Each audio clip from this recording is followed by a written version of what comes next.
Bom, gente, agora já está aqui ao meu lado nosso querido Paulo Edson para esse bate-papo maravilhoso. Bater devagarzinho, né? Que ela é mamãe, né? Pequenininha. E tem mas a força agora tá reforçada. Eu sei, a mulher forte que você é. Você é valente. Hoje, né? Você viu o almoço de hoje. Até dividiu comigo, né? Uma panelada apenas, bem sutil, bem leve. Bate-papo descontraído, mas a gente precisa falar de futebol. E é por isso que você já tá com a camisa 8 aí, pra gente falar, porque o Fortaleza sofreu, né, meu amigo? Pra empatar aí com o Retrô na Arena de Pernambuco. Sofreu muito, viu? Pra empatar com o time da Série C, o Retrô, lá do interior pernambucano. Essa partida que foi lá na Arena Pernambuco. Vamos olhar aí o lance do gol do time da casa, que abriu o placar com o Richard Franco, né, que abriu o placar com esse chute meio estranho, parece que desviou ali, pegando o João Ricardo de surpresa. E o jogo foi quase todo do Retrô, viu? O Retrô jogou muito bem, o Fortaleza só foi acordar já no final do segundo tempo. E aí nesse bate-rebate o Lucero aproveitou para empatar a partida e quase no fim o Fortaleza ia virando o jogo, mas não merecia. Tá? O Fortaleza jogou muito mal, principalmente o primeiro tempo, onde parecia um time relaxado, achando que iria vencer a qualquer momento. E aqui eu reforço o que eu falei hoje de manhã. Os jogadores do Fortaleza precisam ter a consciência de que hoje o clube no qual eles estão é referência no Nordeste. Então quem enfrenta o Fortaleza vai jogar de corpo e alma para fazer bonito, porque é uma vitrine importante, ainda mais na competição mais democrática do nosso futebol, no caso aí a Copa do Brasil, essa que foi a partida de jogo de ida, né, da terceira fase da competição, onde o Fortaleza, por pouco, muito pouco, não acumula um vexame ainda maior, porque mesmo empatando fora de casa, eu considero um vexame pequeno aí para o Fortaleza, que já está quase um mês, se eu não me engano, um mês fechado, na verdade, um mês sem vencer, ou seja, ou é empate ou é derrota. E aí o Fortaleza vai jogar de volta contra o Retrô aqui na Arena Castelão no próximo dia 21 de maio. E sabe quem também jogou ontem, fora de casa? O Maracanã, o singelo Maracanã, que fez muito bonito diante do Internacional. A gente tem até o único gol da partida, o Maracanã perdeu apenas por 1-0.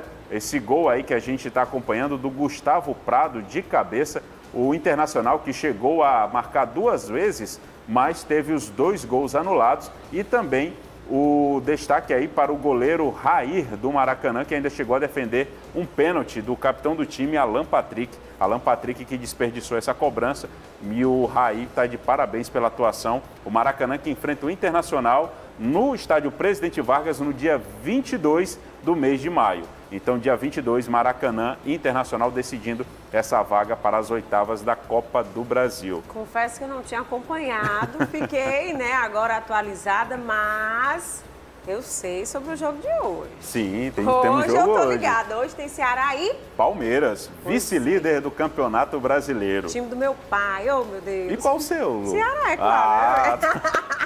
Certo. Não tenho problema em falar, eu gosto do futebol, gosto de acompanhar o futebol. Torço muito pelo futebol do Nordeste, quando você falou do Fortaleza, é exatamente isso que eu penso também. Hoje o Fortaleza, assim como o Ceará, é referência, né? As pessoas não esperavam que nós fôssemos chegar tão bem onde nós estamos. Terceiro ano consecutivo do Fortaleza na Libertadores. Então todo mundo quer ir para cima do time para se tornar, né, visível, vitrine, exato. Porque tá todo mundo em alta, então não pode relaxar de forma alguma. Agora, claro, eu tenho um time que eu mais me identifico, que eu gosto mais, nada contra os demais. Porque tem torcedor que é inimigo, sim, tem torcedor que não sim. gosta. Eu não sou esse tipo de torcedora. Eu torço pelo futebol, mas tem aquele apreço, né? Aquele aconchego. Rivais sim, inimigos nunca, não é isso? Pois é. Hoje, por exemplo, joga o time do meu pai. Eu cresci vendo meu pai torcer pelo Palmeiras, né? E aí tem aquela resenha boa, é engraçado, é divertido. Não é inimizade, não é problema como algumas pessoas veem. Não gosto de futebol. E sobre o Ceará, quem vai dar os detalhes aqui pra gente de como o Alvinegro de Porangabuçu vai entrar em campo hoje à noite na Arena Castelão é o nosso amigo aqui, Júnior Marquezine.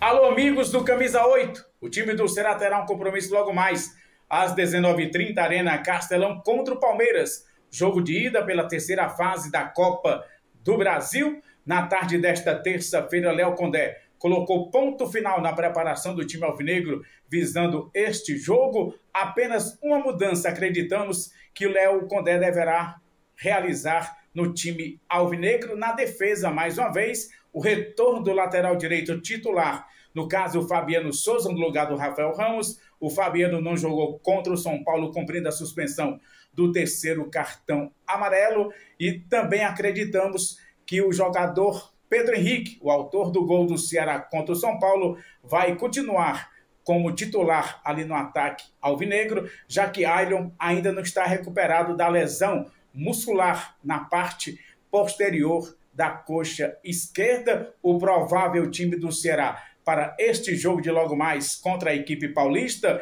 com Fernando Miguel, Fabiano Souza, Marlon, o William Machado e Matheus Bahia, o meio-campo com Dieguinho, Fernando Sobral e Lucas Mugni, o ataque, o paraguaio Galeano, Pedro Raul e Pedro Henrique.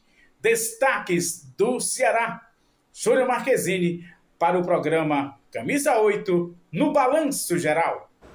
Valeu, Marquezine. Valeu mesmo, sou fã desse cara. É muito gente boa, muito legal conversar com ele aqui nos bastidores.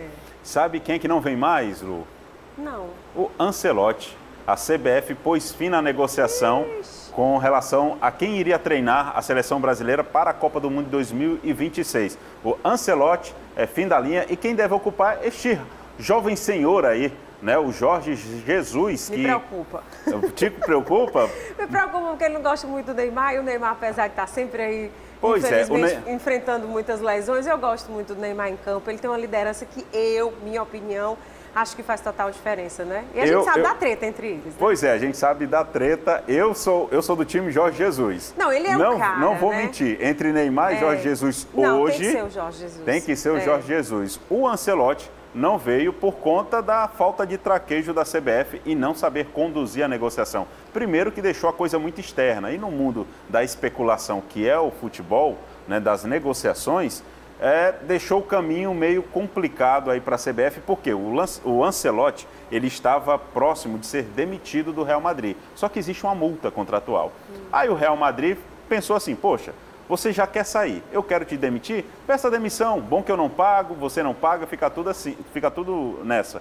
Só que aí o Ancelotti disse, não, eu quero receber meu trocado. Oxe, um trocadinho. Diferença. Pois é, faz diferença. Tanto é que o salário do Ancelotti, caso ele tivesse aceitado, era só de 5 milhões de reais por mês. Só que o rapaz não está preocupado não. Sabe por quê? Porque ele já recebeu uma proposta do futebol árabe para ganhar 18 milhões. Árabe, né, meu filho? Jesus, então, inclusive... assim... O Carlo Ancelotti, eu acho que aquela história do caiu para cima. Porque tá certo que é o futebol árabe, mas ganhando 18 milhões. Meu filho, qualquer coisa, ó, assessoria, estamos aí, tá? Se precisar, ó, por favor, conta conosco. Então... Mas olha, para deixar claro, eu não tenho nada contra o Jorge Jesus, acho que ele faz um trabalho brilhante, sou fã desse cara, o que ele fez pelo nosso querido Flamengo, a gente, né, meu filho, tem que enaltecer. Mas me preocupa essa questão realmente com o Neymar. Espero que fique tudo bem, né? Que ele permita que o Neymar vá jogar, porque eu gosto muito dele. Eu já disse aqui, eu já considero hoje o Neymar um ex-jogador em atividade. Infelizmente, porque ele não se cuidou do corpo, ele não se cuidou do corpo quando ele precisava, quando era mais jovem. Agora, já com 32 anos, 32 para 33, não recupera mais. Não recupera, é muito complicado. Então, assim, agora, Neymar para 2026 acho difícil. Conversa assim de bastidores entre amigos, né? Eu acho que ele deve ter algum problema, sabe? Porque você vê, tem pessoas como o Cristiano Ronaldo, que ele é uma máquina, meu amigo. Se cuida desde jovem, faz musculação, faz atividade. O próprio Messi, que sempre foi muito discreto nos bastidores, que não é esse robozinho como é o Cristiano Ronaldo, mas nos bastidores ele sempre procurou se preservar. Se nem tanto fisicamente, mas pelo menos na questão social, na questão mesmo midiática. Então, emocional, né? Emocional. Essa é a diferença, eu acho que muitas vezes da nossa formação de base no futebol brasileiro para o futebol europeu. O Messi é argentino, mas ele joga pelo Barcelona desde os 12 anos de idade. Então ele foi muito criança para lá.